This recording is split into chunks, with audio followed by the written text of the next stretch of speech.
नमस्कार दोस्तों, welcome to my channel learn easy grow daily. आज का हमारा टॉपिक है मानसून, जिसे हम वर्षा ऋतु कहते हैं।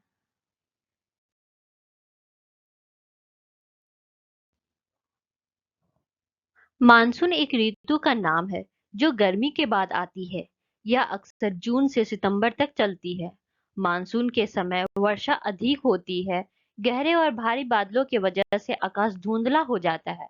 मानसून के समय तापमान कम होता है और वातावरण शीतल हो जाता है।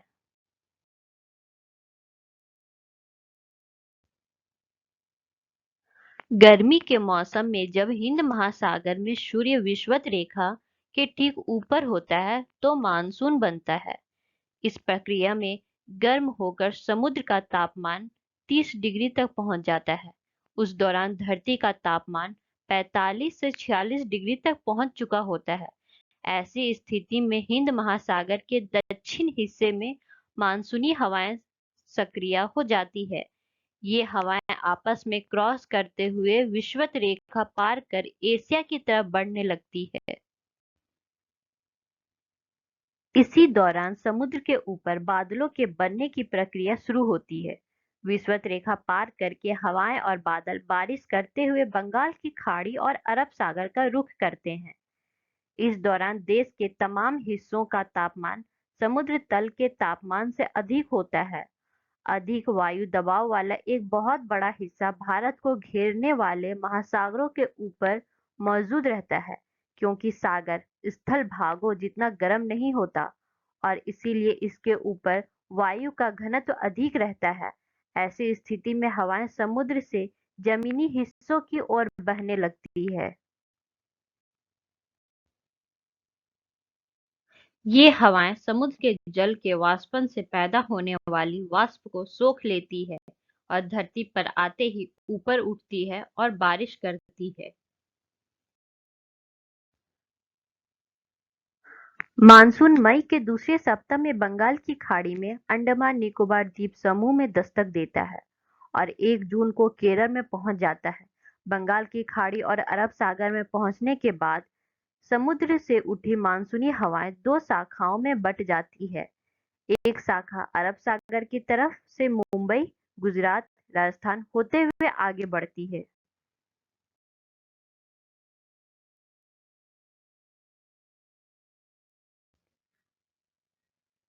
तो दूसरी शाखा बंगाल की खाड़ी से पश्चिम बंगाल, बिहार, पूर्वी उत्तर होते हुए हिमालय से टकराकर गंगीय क्षेत्रों की ओर मुड़ जाती है।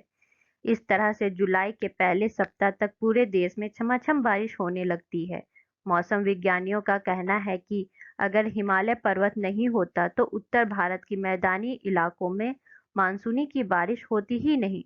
मानसूनी हवाएं बंगाल की खाड़ी से आगे बढ़ती है और हिमालय से टकराकर वापस लौटते हुए उत्तर भारत के मैदानी इलाकों पर बरसती है। भारत में मानसूनी राजस्थान में मामूली बारिश करने के बाद खत्म हो जाती है। अरब सागर शाखा राजस्थान से गुजरते हुए हिमालय से टकराती है तथा जम्मू कश्मीर एवं हिमाचल प्रदेश के पर्वतीय ढालों पर वर्षा करती है। राजस्थान से गुजरने के बावजूद इस मानसूनी शाखा द्वारा यहाँ वर्षा नहीं हो पाती। इसके दो प्रमुख कारण हैं। पहला, अरावली पर्वतमाला की दिशा का इन मानसूनी पवनों के प्रवाह की दिशा के समानांतर होना। दूसरा, सिंध प्रदेश, पाकिस्तान से आने वाली गर्म एवं शुष्क हवाएं मानसूनी पवनों को सापेक्षिक आर्द्रता को कम कर देती है, जिससे वायु संतृप्त नहीं हो पाती।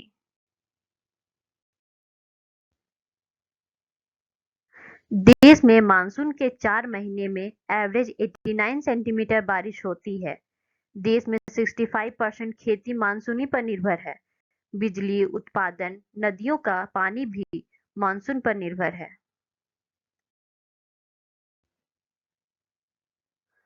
पश्चिम तट और पूर्वी उत्तर के राज्यों में 200 से 1000 सेंटीमीटर बारिश होती है, जबकि राजस्थान और तमिलनाडु के कुछ क्षेत्र ऐसे हैं जहां मानसूनी बारिश सिर्फ 10 से 15 सेंटीमीटर बारिश होती है। चेरापूंजी में साल भर में करीब 1100 सेंटीमीटर तक बारिश होती है। केरल में मानसून जून के शुरू में दस्तक देता है और अक्टूबर तक करीब 5 महीने रहता है, जबकि राजस्थान में सिर्फ 1.5 महीने ही मानसून बारिश होता है। उत्तर पूर्वी मानसून, जिसे लौटता हुआ मानसून भी कहते हैं, सर्दी में स्थल भाग ज्यादा जल्दी ठंडे हो जाते हैं। ऐसे में शुष्क हवाएं उत्तर पूर्वी मानसून बनकर बहती है। इनकी दिशा गर्मी के दिनों की मानसूनी हवाएं की दिशा से उल्टी होती है। उत्तर पूर्वी मानसून के कारण होने वाली बारिश होती तो कम है, लेकिन सर्दी की फसलों के लिए बहुत फायदेमंद होती है। उत्तर पूर्वी मानसून के कारण तमिलनाडु में छमाछम बारिश होती है। तमिलनाडु के मुख्य वर्षा काल उत्तर पूर्वी मानसून के समय ही होता है, इसलिए नवंबर और दिसंबर के महीनों में उत्तर पूर्वी मानसून के दौरान तमिलनाडु में सबसे ज्यादा बारिश होती है। Thank you. इसी तरह की जानकारी पाने के लिए हमारे चैनल को लाइक, शेयर एंड सब्सक्राइब करें।